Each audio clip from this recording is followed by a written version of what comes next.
Vaheguru, Vaheguru, Vaheguru,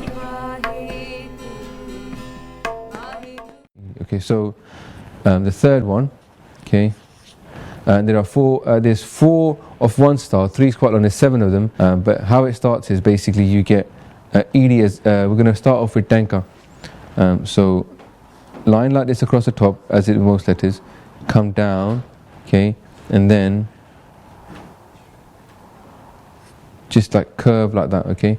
That's Danka, and stylistically, as you can see, like for example the Prabki font, it goes like that, it comes down a bit more, and Baji's done a nice curve, and then a flick at the end, and that's his Danka. Now when it comes to the Edi, very similar, you almost replicate the exact thing, so you go like that, okay, but you then do this bit last, yeah. So again, line across the top, down, okay, and then now it's tempting to look at this and go okay, it is tempting to do that, but I recommend not, because actually it's just the Edi with that bit on top, okay. And there is another letter in Gurmukhi, Nyanya, which looks similar, which I'm going to come to in a minute. So this is the Edi. Then Rana. Now Rana is the other letter with letter reflex, yeah. So you're going to need to use your tongue to flick your tongue while you're saying it. So it's like Rada, but we say Rana. Yeah. And how that works is you drew the line across the top first, okay. Then you come down like that. It is confusing to look at initially, and many times I looked down, I was like, how does that work? So you do this line, then from here, just like we did this part in the Edi and the Danka, we come down at a bit of an angle, okay, and then we do this, so it goes off. So again, I'll do that. Baji's done a bit more stylistically. He's done, you know, a line like that, yeah, a bit more of a curve, and then he's gone down like that.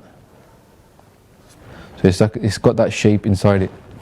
I mean, people could mess this up by drawing it backwards or whatever, but I'm just giving an example that that's how it's done.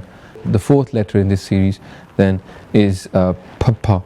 Now Papa is like saying pal, like fruit, or some people say pate, you know, with it as well. So it's a per, and if you put a dot at the bottom, it comes into a first. I'll just show you that. So first, the Papa itself, okay, tends to be, it looks like this, and then it curves up, and then down. So initially it looks a bit like a Danka, how you're going this way, but then you curve up and then you go back on yourself. So again, on the stylistic side, which is, to be honest, not evident from mine, but Albeir's things is much nicer. Round like that, and then we're going to rise up and then go back on ourselves, and don't cross the line, stop there. Okay. The reason I said that is because you will confuse some Indians, because there's a letter in Hindi which is just literally that with the line underneath, just dadda. Yeah. So we don't want to confuse people. And then what happens with Fafa, to make Papa into Fafa, is just, yeah, that's why it's called Pape Pair Bindi Fa. So at the pair, the feet of the Papa is a dot, a bindi. I'm going to go through another 3. All part of the same flow, because in these, as you notice in the first one, we went as that way, and the second one, the first one we went left to right, 2 different loops. The second one we went like a 3, and now we're going to go the other way. Same with these next numbers, they're all the next letters, they all go the other way as well. So we're still going to start with Vava, as in Vaheguru, yeah, big word. So again, 3 continued, but these are similar. So we're going to go do the line across the top first, then we're going to go down, okay, which is similar to how we did those letters. But from here, instead of doing a really big curve, do that, and then we're going to do another one just after it, and then this one can flow off in that direction. So you know, it can become like, people can do it as in here, and they might go down this, and then they might go from here. Okay, that can be a bit of a stylistic version as well, but it's pretty much that movement, and then back out again, and then flow off. Vava, and now the next is Nyanya, and then for this, what we do is we literally just draw a Vava again, like this, okay, and then we do this bit here. Just like in the ED, we added that bit there. In the ED, same way. So it's again like this, across the top, down,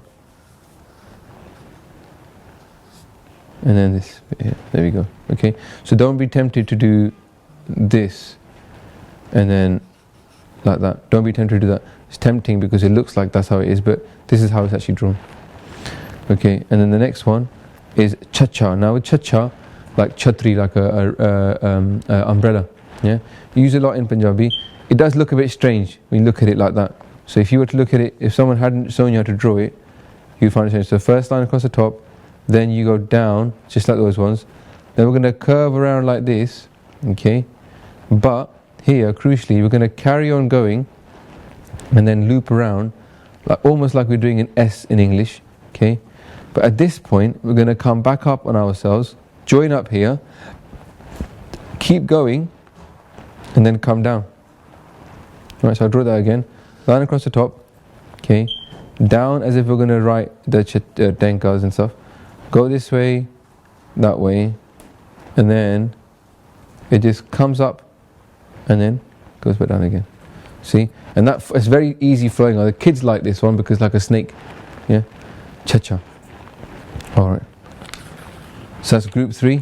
Okay, there are 7 letters, but they flow from like that.